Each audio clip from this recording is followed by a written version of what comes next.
as you're going into 10 minutes. Just kidding. She gave me her time. No, go ahead. I just have one question for Aaron. I need to know if FEMA has a hard deadline for the 100% reimbursement. I'm sorry, are you speaking to the debris removal or the individual assistance program? The debris removal. Okay, so that hard deadline is currently being worked between the State Department of Budget and Finance and FEMA, and they will be the ones who can make that determination. And there's going to be only one deadline, or there can be two different deadlines? So the governor right now is continuing to petition the federal government that the deadline be extended even farther than the 6 months. So right now, when is the deadline? It has not been determined at this time. Oh, it didn't start yet. Okay. No, it has not started. Yeah, but you see why we're concerned that Upcountry could meet that deadline, but I doubt if Lahaina could, meet that deadline. Mm-hmm. And that could be tens of thousands, if not millions of dollars, right? Yes. Okay, and that's the reason why I'm concerned about the deadline. Thank you. Okay, are you done with that? You're done? Okay, that was your one question. Next, I'm going to go to Vice Chair. Thank you. So you mentioned that there's an individual assistance program deadline too. What is that deadline?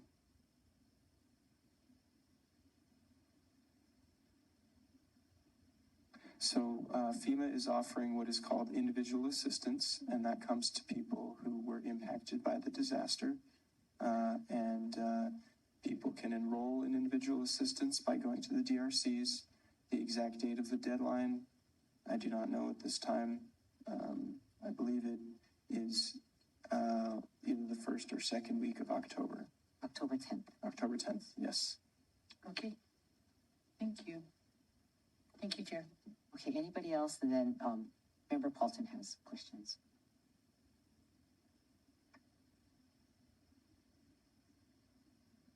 Member Paulson? Yeah. I was wondering, the CAL FIRE, Mr. CAL FIRE, if when you said about usually they do all the debris removal and then they choose the 6 most expensive months in a row, who fronts the money? Is it FEMA fronting the money? And then the 6-month period, that's the most expensive. You're like here to here, and then everything else, the county and state come up with the 10%. Yeah, so there's a bit of difference between how we do it in California and how it's happening here, right? Because here, the Army Corps is leading the work. So the federal government is, by definition, fronting the money because they're the ones paying the contractors. And then on the back end, for whatever is outside the 100% window, the state will essentially be kind of reimbursing the federal government, which is pretty different than how it normally happens. In California, we perform the work through our contractors. So the federal government is reimbursing us up to 100% in some cases. We're not usually that lucky, and so it's usually reimbursing, at 90 or 25%. So did that answer your question? Yes. And then, so if and the way that we have to the way that we reimburse FEMA is through cash, not it's not going to be in kind or anything. That I'm not sure of. It's a good question. By in kind, you're referring to the concern of things like examples like property and things like that? Oh, no, not at all. That will not happen. Thank you. So our public works are working with you guys, so that's probably 10% of value if you take into account their salaries or overtime and things like that.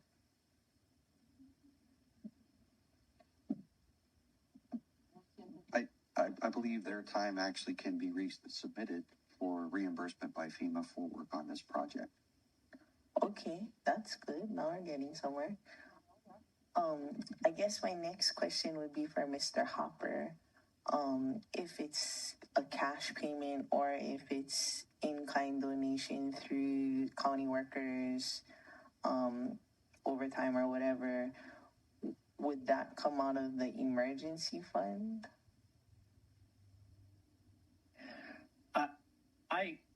I don't have an answer at this point, and it sounds like this is more of a state has the direct agreement with the federal government, and the county's involvement on that 10%. I have not been in discussions on that to this point, so that's information that we can look at. I imagine there's going to be a fair amount discussed as to how that will happen for the time frame outside of that. It also sounds like the governor is petitioning to have that time frame extended, which obviously would be, very important. So those specifics I have not gotten into. I have worked on this bill and the right of entry process and things like that, but I don't have an answer for you specifically on that question. I'm sorry at this point. And so then there's no 5% county, 5% state. It's not been determined yet. None of that. I have not, and maybe Mr. McKee and others know more on this, but I have not been in specific discussions about that aspect of this.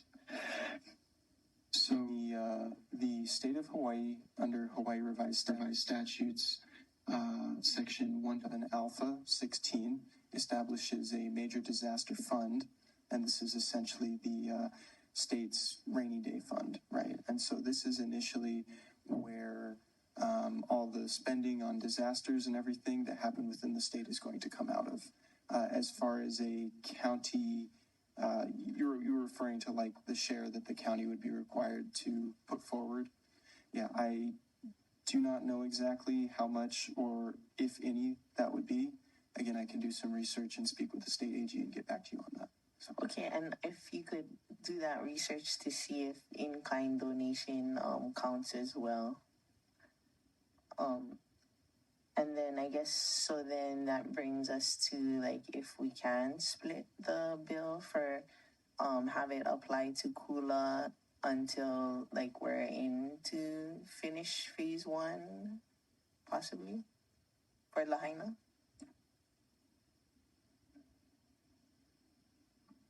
Aaron, or? I'm probably not the best person to answer this, but I do want to make sure. I think the decision between how this ordinance proceeds and the federal cost share, unless I missed something, are different questions and don't connect with one another. So the decision to have this bill either address both or not would really have no effect on how the federal government's cost share waiver works. And I'm not sure if I could have made that more clear, if I'm missing something, but. Yeah, it has no effect. Okay, good. And then I guess the other question would be, at what point will we, or not necessarily us, but the people who need their debris removal from their lots, know the rules and procedures by the director of the department that gets called out? When will they know what those are? Because we're kind of voting on a framework for fines and penalties and timelines without knowing what is expected of folks under the alternative program. Is that correct? So I think what we know is the quality of cleanup will have to match the quality of Army Corps' mission. So what we're just trying to do right now is document that and memorialize it and identify how the county itself can review to ensure that that's happening. So I have to give Mike Hopper a whole lot of credit because he just jumped on it and got the right of entry done and got this bill developed for us to process. We do already have the draft, and I think in the next couple of weeks we could push out what those rules would be for cleanup, because we do have a framework. But it will help today to know, if everyone here, if you folks are okay with us moving forward with the ordinance as we've identified it, we can continue building and finalizing. So if we move forward with this ordinance just for Kula, and we don't have the rules and procedures yet, they're being drafted as we speak, then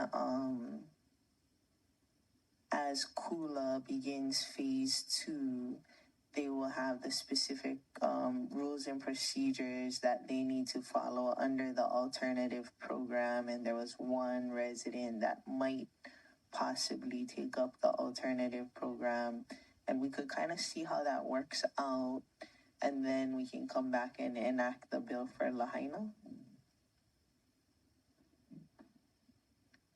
Mike Hopper, I think, is best to answer that. Yeah. I would strongly advise against actually, if you want to look at deadlines different, perhaps we could ask FEMA about those issues, but I would sort of strongly advise against completely separate bills and not taking action on this for Lahaina area for a few reasons. One is it makes it clear that the debris removal is not permitted unless it's through one of the two programs. Two, it authorizes the creation and collection of the right of entry forms, which will take a large amount of time before, and needs to be in place, I would say, earlier, well before the work would be set to begin. And so for, to have that separate, we already have two more meetings, first and second reading for this before it could become law. When you look at the timing of this is sort of intended to be in place earlier than we are right now. It talks about the different phases, and it also talks about regulating the cleanup immediately. So these are passed generally as emergency ordinances, is my understanding. And so I would raise a concern about having nothing in place mentioning right of entries in the county code, mentioning debris removal in the county code, for that period of time, because the collection is ongoing. This does say that if a right of entry executed prior to the effective date is effective once the ordinance is passed. But to have that degree of uncertainty, I understand there's still things to be worked out, but I was, again, others can discuss this as well on the panel that you have, but I raise a concern about having a bill not in place for Lahaina as this right of entry process moves on. But that's the concern that I have. And the other question is, what would be different other than, I guess, the deadline between the two? If you have two bills, what would be the differences? And really think about that, because much of this framework is dictated by the federal process. Some of the things the county can decide in the ordinance, but in looking at it, a lot of it is in place through that process. And so that would be the other question, is what would the differences be in those ordinances, and think of those. But, I was just sort of concerned of this, of the timeline we had looked at, and the going to committee and then having two more meetings as far as that timeline. And I'm still not sure when this would be adopted, if it goes through the regular council schedule, if it's going to be mid-October, to not have anything in the code mentioning the right of entry process or the debris removal process. I was concerned because we're looking at those issues. So again, I would want to raise that concern for that approach. And I guess to follow up on that concern, the page of the bill has reference to HRS that has been suspended for us. So, can you unsuspend us so that we can pass your bill, or how does that work? Well, we got advice from the Attorney General's office on this. The suspension says things can happen on an emergency basis, but it doesn't say that provision is no longer effective for anything. So it doesn't suspend the council's ability to adopt ordinances, but it would allow certain activities to take place without that happening. So again, I sort of went over at the beginning of the meeting why this wasn't something done in the framework of an emergency rule. And it's for several reasons. One is that this is most likely going to outlast some or all of the emergency proclamations as far as the timelines. Another is that that this is the through best practices how this is adopted in other communities. Again, we don't necessarily do the same thing as all other communities, but in the California for the wildfire response, this is adopted as an emergency ordinance in those places in a similar form. And so that was sort of a parallel approach that we had looked at. And there were several other reasons. One is that a scheme like this is an emergency rule, I think would be sort of awkward in that this is designed as an ordinance, but those were the concerns that we had for as far as timing. And to clarify, the emergency proclamation lasts till November 6th. You could collect those right of entries under the emergency rule proclamation up until November 6th. And we can give our communities that time before the legislation, because, like you said, under the emergency proclamation, you can move emergency stuff forward, right?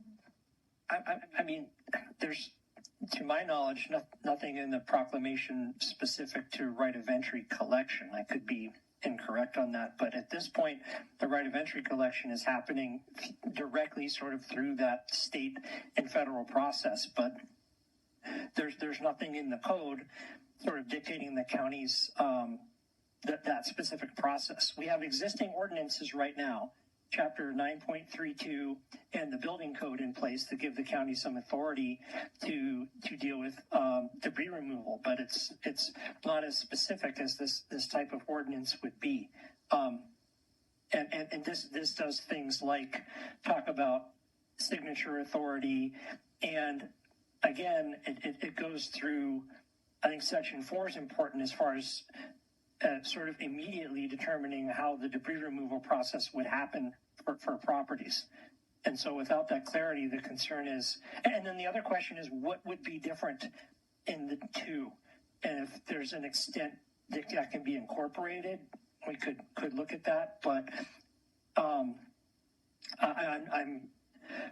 that's the concern. And then passing one only for upcountry and having nothing in place for Lahaina until potentially until November, without anything in the code. I did have a concern with that approach, because we have to sort of piece together what we can do without the authority here. Are you done tomorrow? You are. Okay. Well, I had more, but I don't want to be a hog. Okay, so it's 12:03. What do you guys want to do? We're into our lunch period. We're still not done discussing. Have lunch. You want to have lunch? Are you okay? You want to ask your questions tomorrow?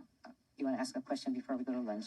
I guess just to follow up with Mr. Hopper, it sounded like you already are doing the right of entry collection for upcountry, because you said all but one person was indicating that they wanted the government assistance.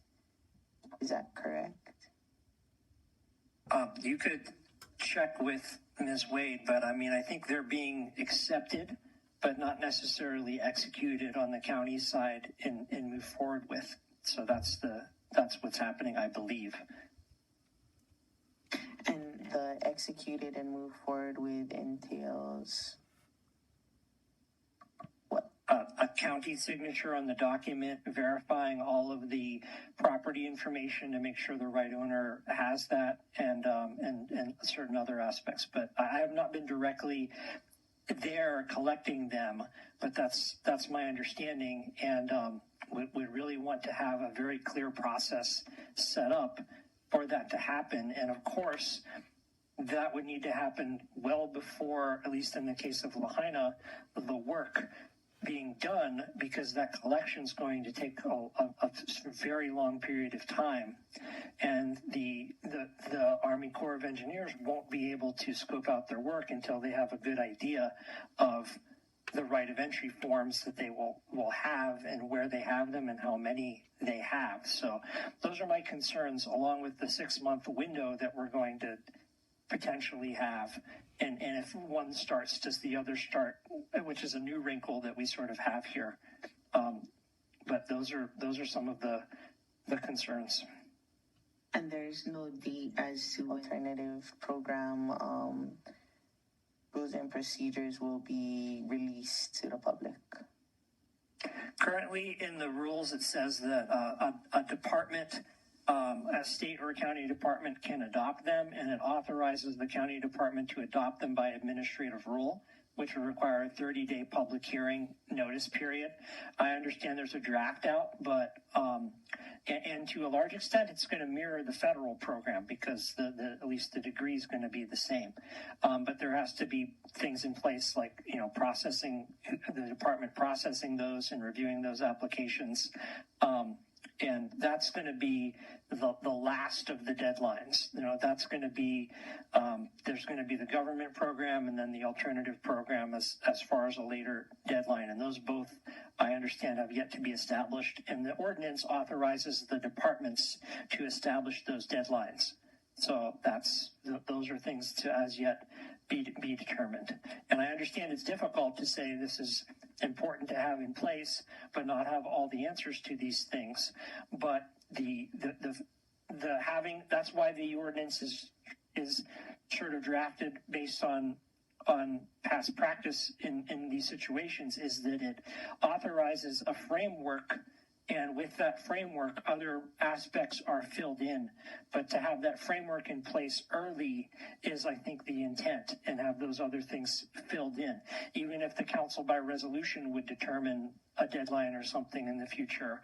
But anyway, that's why the bill is how it is, and what the sort of framework is. Yeah, I'll think on it over lunch. Okay, so